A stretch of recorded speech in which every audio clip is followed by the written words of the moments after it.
تفسیر کبیر جلد نمبر 1 صفحہ نمبر 333 اور تفسیر ابن کثیر جلد نمبر 1 صفحہ نمبر 59 کے اندر اور الخیرات الحسان صفحہ نمبر 79 کے اندر یہ واقعہ موجود ہے، اور بھی دیگر واقعات موجود ہیں۔ نعمان بن ثابت امام اعظم ابو حنیفہ رحمۃ اللہ تعالی علیہ کو کون نہیں جانتا؟ دنیا جانتی ہے، اپنے جانتے ہیں، بیگانے جانتے ہیں۔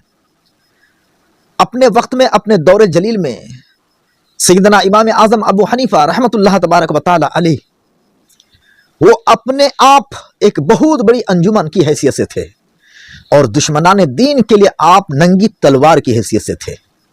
آپ اکیلے ہی ایک پورا دستہ تھے، آپ اکیلے ہی مکمل منظم فوج کی حیثیت رکھتے تھے، اور دشمنان اسلام کو نکو چنے چبانے کے لیے آپ اکیلے کافی تھے۔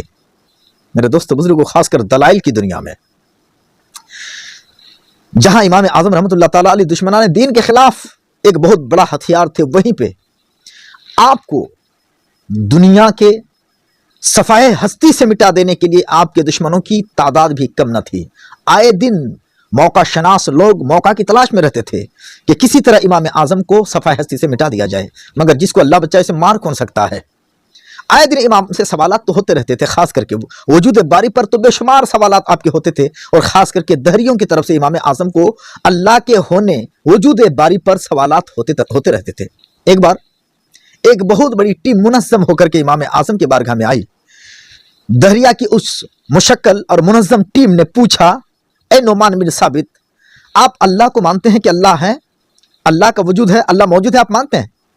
تو اس پر آپ کیا دلیل پیش کریں گے؟ دہریوں نے جیسے ہی سوال کیا کہ کیا اللہ کی ذات ہے، کوئی اللہ ہے جس کو مانا جائے کہ وہ موجود ہے؟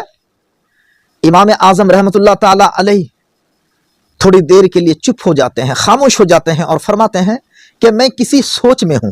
کچھ لوگوں نے مجھے کہا کہ ساحل سمندر پر، سطح سمندر پر ایک کشتی ہے، اور سامان تجارت سے وہ کشتی لدی ہوئی ہے، اور اس کے اوپر بہت سارے لوگ سوار بھی ہیں، اور کشتی اپنی طرف روا دبا ہے، اپنی منزل کی طرف، مگر اس پہ کوئی کشتی بان نہیں ہے، کوئی ملا نہیں ہے، کوئی ناخدا نہیں ہے جو کشتی کو لے کر کے چلے اور کشتی کا رخ موڑے، کدھر جانا ہے ادھر لے جائے، کدھر نہیں لے جانا ہے کشتی کو روکے، کوئی ایسا ملا موجود نہیں۔ مگر ٹھیک وقت پر وہ کشتی سامان تجارت کو لیے، اپنے اوپر سوار لوگوں کو لیے پھر رہی ہے۔ جب چلنا ہوتا ہے وہ کشتی چلتی ہے، رخ موڑنا ہوتا ہے رخ موڑ دیتی ہے، پانی کا تھپیڑا آتا ہے، سمندر کی طغیانی آتی ہے، اور سمندر کی موجیں ٹھاٹھے مارتے ہوئے کشتی کو ادھر سے ادھر کرتی ہے، مگر کشتی ہے کہ جس کو چلانے والا کوئی ملا بھی نہیں ہے، کوئی ناخدا بھی نہیں ہے، اور کوئی نگہبان بھی نہیں ہے، اور کوئی محافظ بھی نہیں ہے۔ اس کے باوجود کشتی نیمت ٹائم کے حساب سے جب چلنا چاہیے وہ چلتی ہے، رکنا چاہیے رک جاتی ہے، جس رخ ہو کر کے جانا چاہے خود بخود کشتی چلی جاتی ہے، اور کسی کو کوئی نقصان بھی نہیں ہوتا ہے۔ اتنا سننا تھا کہ امام اعظم کو خاموش کرنے کے لیے آئے دہریہ لوگ کہتے ہیں کہ آپ کیسی بہکی بہکی بات کر رہے ہیں، آپ کیسی بہکی بہکی بات کر رہے ہیں؟ ذرا سی عقل اور ذرا سا شعور رکھنے والا بھی اس بات کو کوئی تسلیم کرے گا کہ ایک کشتی جس پر سامان تجارت سے لبریز ہے، سامان تجارت بالکل لبالب کھچا کھچ ہے، اور اس پر کچھ بہت سارے لوگ سوار بھی ہیں، کوئی چلانے والا ملا بھی نہیں ہے، اور کشتی اپنے آپ چل رہی ہے، اور پانی کے موجوں کو خود ہی وہ چیر رہی ہے، اور اس کو کوئی نقصان بھی نہیں ہو رہا ہے، اور ساحل مراد تک خود ہی پہنچ رہی ہے؟ یہ بات کوئی ماننے والا ہے کیا؟ یہ بات ماننے کے قابل ہے کیا؟ اتنا کہنا تھا۔ امام اعظم نے مسکرایا اور فرمایا، لوگوں، وجود باری پر سوال کرنے والوں، آپ اس کشتی کو ماننے کے لیے تیار نہیں جس کشتی کا نگہبان نہیں ہے، ملا نہیں ہے، کہ وہ کشتی از خود چلے، یعنی کشتی کو چلانے والا نہ ہو، وہ خود چلے تو وہ چل نہ سکے، یہ آپ ماننے کے لیے راضی نہیں ہے۔ تو اتنی بڑی دنیا، نظام کائنات، آسمان اور آسمان میں لگے کمکمے، آسمان میں یہ چلتا سورج، یہ نکلتا چاند، ڈوبتا چاند، یہ بدلتے موسم، اور یہ ندی نالے پہاڑ سمندر کی طغیانی، موجوں کی طغیانی، یہ ندیاں، یہ نالے، اور اس میں بہتے پانی اور کبھی نہ تھمنے والا پانی، ہزاروں ہزار جانور، ہزاروں درندے چرندے پرندے، اتنی بڑی کائنات کو اور اتنا بڑا نظام کائنات کو کوئی چلانے والا نہیں ہے، اور وہ خود سے چل رہا ہے۔ ایک کشتی کو چلائے بغیر خود چلے یہ آپ ماننے کے لیے راضی نہیں ہیں، آپ کی عقل تسلیم نہیں کرتی، تو پھر آپ کی عقل اس بات کو کیسے تسلیم کر سکتی ہے کہ اتنا بڑا نظام کائنات اور اتنا بڑا system of power of system خود سے چل رہا ہے، اپنے آپ سب کچھ صحیح ہو رہا ہے؟ اس بات کو آپ کیسے تسلیم کر سکتے ہیں؟ اللہ اکبر۔ اتنا سنا، اتنا سننے کے بعد جتنے سوال کرنے والے لوگ آئے تھے سارے کے سارے نعمان بن ثابت، امام اعظم ابو حنیفہ رحمۃ اللہ تعالی علیہ کی اس دندہ شکن دلیل کو سننے کے بعد وہ لاجواب ہو جاتے ہیں اور دائرہ اسلام میں داخل ہو جاتے ہیں، مشربہ اسلام ہو جاتے ہیں۔ سبحان اللہ۔ میرے بھائیوں، میرے دوستو، خدائے تعالی موجود ہے، یقیناً ہے، اس میں کوئی دو رائے نہیں ہے۔ ادنا سی بھی عقل ہے، ادنا سا بھی شعور ہے، تو آپ کو ماننا پڑے گا کہ یقیناً اللہ کی ذات موجود ہے۔ اس کے علاوہ ہزاروں ہزار انگنت کروڑوں کروڑ دلائل ہیں اللہ کے وجود پر۔ امام شافعی رحمۃ اللہ تعالی علیہ سے جب پوچھا گیا کہ اللہ کے وجود پر کیا دلیل ہے کہ اللہ موجود ہے، تو امام شافعی رحمۃ اللہ تعالی علیہ نے فرمایا کہ میں نے شہتوت کے پتوں کو دیکھا اور اس کے جو مناظر ہے اور اس کے جو پروگرامز ہیں، تو میں نے شہتوت کے پتوں کو دیکھ کر کے تسلیم کیا ہے کہ اللہ کی ذات موجود ہے۔ گویا کہ شہتوت کے پتے وجود باری پر بہت بڑی دلیل ہے۔ شہتوت کے پتے، کلر ایک، ذائقہ ایک، کلر ایک، ذائقہ ایک، سائز ایک، مگر کھانے والے انیک۔ وہی شہتوت کے پتے اگر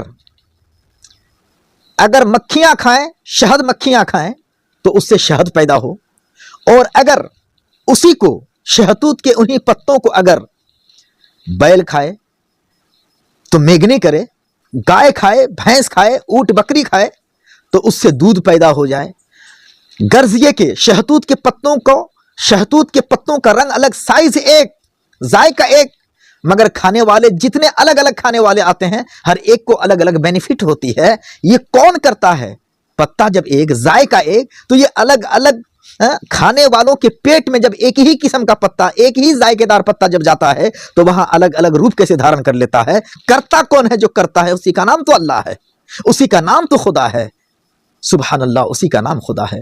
امام مالک رحمۃ اللہ تعالی علیہ سے جب پوچھا گیا اللہ کے وجود پر کہ اللہ موجود ہے اس پر کیا دلیل ہے، تو امام مالک رحمۃ اللہ تبارک و تعالی علیہ فرماتے ہیں کہ یہ دیکھیے، زبانیں ایک، زبانیں الگ الگ، لہجہ الگ الگ، صورتیں الگ الگ، بولیاں الگ الگ۔ اللہ اکبر، اللہ اکبر۔ ایک ہی انسان ہے، یعنی حیوان ناطق سب کوئی ہے، مگر کیا بات ہے کہ سب کوئی حیوان ناطق ہونے کے باوجود، ہر کوئی حیوان ناطق ہونے کے باوجود ان کے بولنے کا لہجہ الگ ہے، لینگویج الگ ہے، ان کی زبانیں الگ ہے۔ یہ الگ الگ زبان، الگ الگ صورتیں، الگ الگ لہجہ، یہ دلالت کر رہے ہیں اس بات پر کہ کوئی تو ہے کہ ایک ہی ذات کے کروڑوں کروڑ، ارب و ارب افراد کی زبان میں الگ الگ لہجہ پیدا کر دیتا ہے، الگ الگ شکلیں پیدا کر دیتا ہے، الگ الگ زبانیں پیدا کر دیتا ہے۔ اسی خلا کے لسان اور اسی خلا کے لہجہ کا نام اللہ کی ذات ہے۔ اس لیے کہتے ہیں کہ اللہ موجود، اللہ موجود ہے۔ اور دیکھیے، اللہ کے موجود ہونے کے لیے بے شمار دلائل ہے، دلائل کی کوئی کمی نہیں ہے، بھرمار دلائل ہے، ذرے ذرے میں اس کے وجود کا، ذرے ذرے میں، ہر قطرے میں، ہر چیز میں اللہ کے ایک اور اللہ کے موجود ہونے کی روشن دلیل ہے، سورج سے زیادہ روشن دلیل ہے۔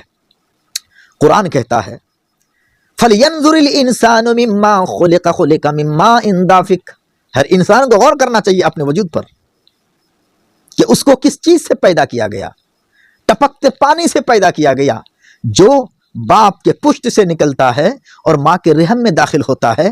اگر آپ اس ایک قطرہ پانی کو اور اس پانی کے پروسیس کے ذریعے سے پیدا ہونے والی کروڑوں کروڑ نسل انسانی اور جاندار چیزوں پر جب آپ غور و فکر کریں گے تو یہی ایک قطرہ پانی آپ کو اللہ کے ایک ہونے کی ایسی گواہی پیش کرے گا کہ مجال انکار نہیں ہے۔ میرے بھائیوں، اللہ تبارک و تعالیٰ کے ایک ہونے کے لیے اور بھی بے شمار دلائل ہے، بے شمار دلائل ہیں، اتنے دلائل ہیں کہ آپ ہضم نہیں کر پائیں گے۔ میرے بھائیوں، جب ہمیں بہت پسینہ آتا ہے، غور کیجئے، جب ہمیں بہت پسینہ آتا ہے نا، پسینہ، تو پسینہ آتا ہے کہاں سے آتا ہے؟ آسمان سے نہیں ٹپکتا، زمین سے نہیں ابلتا، بلکہ پسینہ ہمارے جسم کے اندر سے